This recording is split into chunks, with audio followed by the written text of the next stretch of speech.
Bienvenue dans votre édition des initiatives. Faire du vélo en ville, ce n'est pas toujours facile. À Brest, nous découvrirons qu'une association propose des cours pour être à l'aise au milieu des voitures. Décrocher un job grâce à un stage de théâtre, c'est ce que propose Pôle emploi à Saint-Martin-d'Air en Isère. Mais avant, direction les Vosges, un ancien agriculteur a inventé une couverture de silo 100% naturelle, un concept primé au dernier concours Lépine européen.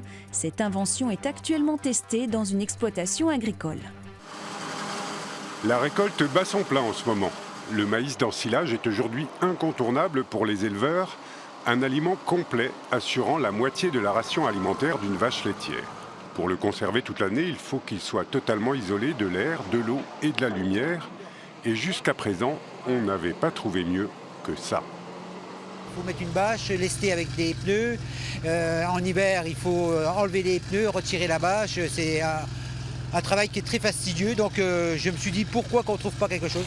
Après 3 ans de recherche, Philippe a enfin trouvé le Graal. Cet appétissant gloubi-boulga, pulvérisé directement sur le maïs, devient en séchant aussi imperméable que le plastique.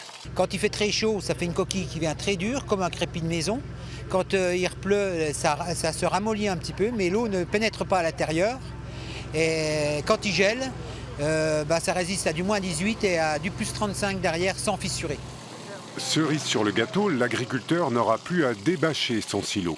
Les vaches mangeront la couverture en même temps que le maïs. La recette est secrète, Philippe a déposé un brevet. Il rêve de couvrir les quelques 20 000 silos dispersés en France, soit 5 000 tonnes de plastique et 100 000 tonnes de pneus qui disparaîtraient des campagnes. Autre innovation qui nous vient du monde agricole, la boute mobile. Cette machine qui a été inventée par un viticulteur de Gironde ramasse les raisins rapidement et sans effort. Elle arpente les vignes avec à son bord 6 vendangeurs qui coupent les grappes. Au-dessus d'eux se trouve une table de tri. Donc 40% du temps, on n'a pas de porteur et surtout le raisin est trié dans la vigne. Donc quand il arrive au chai, il n'a pas besoin de table de tri, il est absolument impeccable. Autre avantage, les vendangeurs qui sont en position assise ménagent leur dos.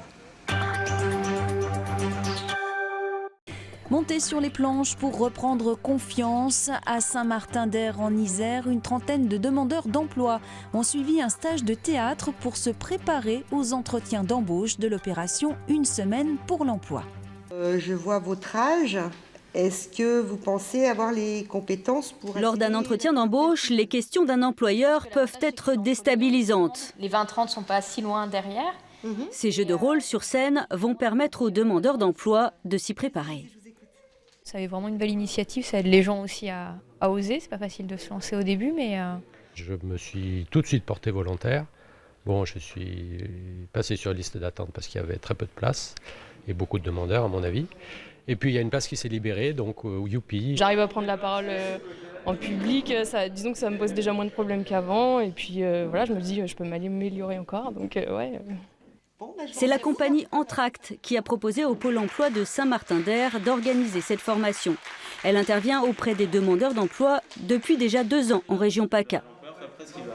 Ce qui revient souvent, c'est beaucoup de freins psychologiques et qui finissent par être un petit peu dans une forme de démotivation ou d'inertie dans leur recherche d'emploi. Et là, en fait, ces journées-là leur permettent de reprendre en fait une motivation, une dynamique, partager les expériences et repartir de manière plus positive sur leur recherche d'emploi. Objectif pour tous les stagiaires donc, s'armer en vue de la prochaine semaine pour l'emploi début octobre. Plus de 900 postes seront à pourvoir dans la région de Grenoble. Et on est payé quand même là à la fin du mois ? Alors les entretiens sont rapides sur ces forums. C'est 5 à 15 minutes en général d'entretien. Donc les compétences c'est une chose, après savoir se présenter, le savoir-être, ça n'est pas inné et il convient de le travailler également. En région PACA, la moitié des seniors à qui étaient proposés ces ateliers ont retrouvé un emploi dans les 6 mois.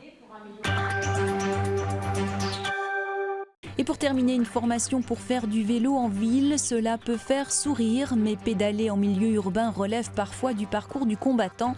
Alors à Brest, une association donne des conseils à tous ceux qui veulent être à l'aise sur un 2 roues. vas-y, hop, tu poses ton pied sur la pédale et voilà. Faire du vélo, en principe, c'est un peu comme... c'est un peu comme faire du vélo. Ça ne s'oublie pas. Mais pour cela, encore faut-il avoir su pédaler un jour. J'ai 35 ans et je sais pas faire de vélo, donc voilà. Apprendre ou réapprendre à se sentir à l'aise à bicyclette en milieu urbain, c'est le but de ces séances de vélo-école, où l'art est la manière de ne pas se mélanger les pédales. Pour moi, c'est pas facile. Les autres s'en sortent mieux, mais moi j'ai un peu plus de difficultés quand même.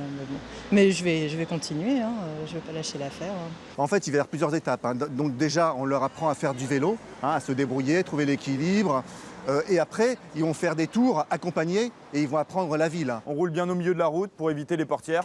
On essaye d'observer, voir s'il n'y a pas une personne qui est rentrée dans sa voiture avant. Il y a plus de chances que la voiture parte aussi. En milieu urbain, pour un cycliste, le risque d'accident grave est 16 fois plus élevé que pour un automobiliste. Et le danger concerne majoritairement les générations les plus âgées. Ces cours de bicyclette permettent à tous de se remettre en selle et de consolider une confiance parfois fragilisée. Voilà, j'ai fait une chute il y a 2 ans et j'ai eu peur de remonter sur un vélo. Donc voilà, je viens pour reprendre confiance. D'ici une dizaine de séances, guidon bien en main, l'assurance devrait s'affirmer et les crispations disparaître pour laisser place au plaisir et aux avantages de la petite reine. C'est un moyen de transport écologique, bon pour la santé, pas cher, qui a que des avantages, qui permet de réduire la pollution sonore en ville aussi. Voilà, que des avantages à faire du vélo. Tous ces bienfaits séduisent de plus en plus les habitants des villes, même si l'aménagement de pistes cyclables est souvent jugé encore insuffisant pour répondre à leur envie de pédaler en toute sérénité.